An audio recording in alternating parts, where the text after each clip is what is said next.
What are the three top challenges you're facing, and how have you sought to address those challenges? Well, certainly when I accepted the job, the biggest obvious challenge was getting ready for the baby boom. As I started, the National Academy of Sciences had just issued a report saying that the agency was woefully unprepared for the baby boom and needed to really improve electronic services in order to manage the workloads and those sorts of things. And I came in, the agency was rejecting most of that advice, and I read that report and said, no, these people are pretty much right, and became part of the blueprint for moving us forward. So we moved to get the best usability that we possibly could to reach out to new constituencies, and we've been very successful. The University of Michigan measures private sector and public sector electronic services. Most of the big organizations in this country use it. We have the three best in the federal government, 4 of the top 5, and we do better than Yahoo and Google and places that most people would think would be better than we are. And so we're very proud of that, and it's allowed us to be much more efficient and to manage the baby boom, and that's why we did it. But it turned out that if we hadn't done that when we did it, we would have just been rocked back on our heels by the recession. Dealing with the added workloads of the recession has been hard enough as it is, but if we did not have the electronic services, we would have been moving backwards in terms of most of the metrics for serving the public. And we were able, despite the increase in workloads and the last 2 years, very severe budget cuts, we are still improving in terms of most key service metrics to the public, and the electronic services has really been a pivotal part of that. Turn our focus on the strategic plan you folks are developing and your 5-year strategic plan. Could you give us a sense of the strategic vision that's outlined in the plan, some of the goals, but more particularly give us some insight on how you went about developing it? So I think the most important thing that we did for each of our strategic plans, particularly for the first one, was to improve our management information. We kept a number of statistics, in some sense too many, because if you asked a simple question as to how long does it take us to do X, you would get 3 or 4 different answers depending on which component in the agency was recording that. And we did not have standard definitions. And so we would talk past each other. We would confuse the Congress. You couldn't even really set goals in some sense because everybody was defining the task very differently. So one of the things that we spent a lot of the first 18 months doing was first making uniform the definitions for everything that was important in terms of defining whether we were succeeding or failing. And then when we got past that step, we were able to start asking, okay, what else should we be recording that we're not? And that's still an ongoing process. We got a couple more data elements that we're trying to get into our packages now. But what a manager at Social Security can do today is go on the intranet. There's a monthly report, comes in very quickly after the end of the month, that gives us the monthly and the annual numbers for how we're doing on everything that we think is important in terms of measuring performance, with a little color coding it to make it a little easier graphically, whether we're going the right direction or the wrong direction. And I think that's tremendously important. You have to be careful about managing just to metrics because you can have unintended consequences, and that's a mistake that a lot of rookie and poor managers make. And you have to remember that quality is always important, and that doesn't always show up in metrics. So we've made very conscious decisions to blow to pieces certain metrics progress that would impress the Congress, impress the outside world in the name of quality. So for instance, pending cases is an overrated way of measuring backlog because, it doesn't matter how many people are on the line in the grocery store. What matters is how long it takes to get to checkout.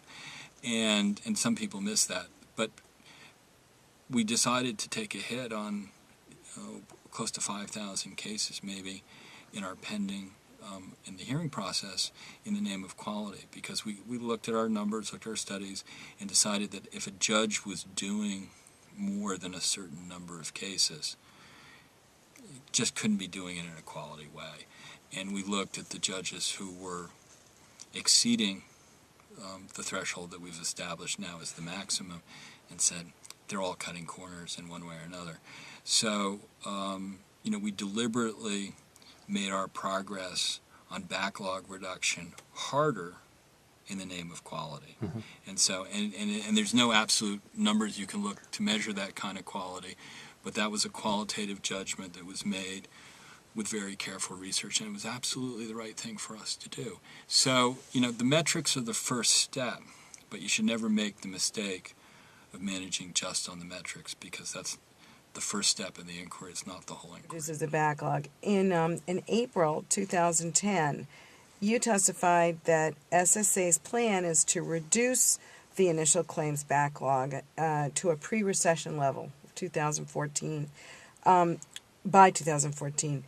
Would you elaborate a little bit more on SSA's efforts to improve the timelines and the quality, and talk a little bit about something called quick disability determination and compassionate allowance? Tell us about that and some of the other initiatives. Sure. So let me start by saying, we have the states do the first two levels of review before we get into hearings and appeals, and of course the best way to solve any backlog problem is to the extent that you're making errors to pick them up quicker and earlier in the process. And we're doing a pretty good job of that. And one of the ways we've done it is we're using much more sophisticated software for structured review and prompting with examiners in the state level. It's a system we call ECAT. And that's had a substantial effect on improving quality. There are other things that you do to improve quality. But the other thing that we've done that I think has fairly dramatically improved the system is that we have two types of fast-track cases. We have the compassionate allowance cases, which are basically the cases where, by definition, you're disabled. I mean, if you have the same form of rare brain cancer that Senator Kennedy had, which my father also died of, there is no survival from that. You know that with medical certainty. And someone that has that confirmed diagnosis should just be given benefits as quickly as possible. So that's what we do. It's sort of a radical concept. And you can do it with an electronic system. The reason that wasn't done in 1985, because I asked that question when my dad, I had to do the forms for my dad in 1985, is that you just couldn't pull them out efficiently in a paper-based system. But you can electronically, and so we do. And what we also do is there are cases that are almost in that category, but not quite. So, a number of cancers are often very depressing, but there are some subsets where there's a little bit more reason for being optimistic. So someone has to check to make sure that someone with a particular cancer is in that subset. But right now, about 1% of our cases, and growing more rapidly, are compassionate allowances. About 5% are QDD cases. And we think that number, we took an educated guess. It was largely my back-of-the-envelope estimate with our 2008 plan that we could do 6 to 9% of our cases that way. Looks like we're going to hit the upper end of that range. We've been working with NIH, which has been very helpful. They're using some sophisticated programs and templates to identify diseases and conditions that look very similar on key dimensions with our current compassionate allowances, and that looks like a very productive partnership. So we have as many as maybe 25 more that we're going to be announcing in the spring. I'd like to understand how SSA is leveraging health IT and applying it innovatively to enhance service. So what been very excited by health IT from the get-go, and the Recovery Act encouraged us to spend approximately $25 million getting ready for that. So we've done pilots. We work with Med Virginia. We work with a couple other of the smaller entities around the country that are pretty much already there in terms of supplying electronic medical records. And it's worked extremely well from our vantage point in time. It's not quite as well as we dreamed in the beginning because, we discovered that what was coming over the transom had a lot of extraneous reimbursement information, other information we had to screen out. We had to do some redesigns of our business processes to handle some of the information that was coming in somewhat differently. But even with those fixable problems, we were cutting our review times by probably in the neighborhood of about 40%. And I think we can do better over time. The problem for us right now is just very few insurers are there yet. It's coming, but it's painfully slow. I mean, there was tens of billions of dollars in the Recovery Act provided to the private sector to accelerate this.